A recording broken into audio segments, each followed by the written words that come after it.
Lourdes Chica aminadong selosa. Bel Mariano may pag-amin kay Donnie Pangilinan, nasa lugar naman daw ang kanyang pagseselos.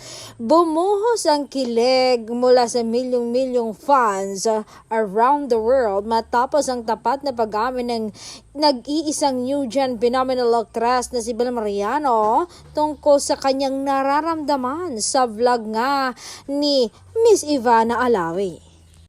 Hayagang inamin ni Bel Mariano na siya ay selosa, ngunit nilinaw niya ito ay palaging nasa tamang lugar naman daw ang katwiran, lalo't pat hindi maikakaila na napakarami talagang nagkakagusto at naghahabol sa kanyang partner na si Donnie Pangilinan.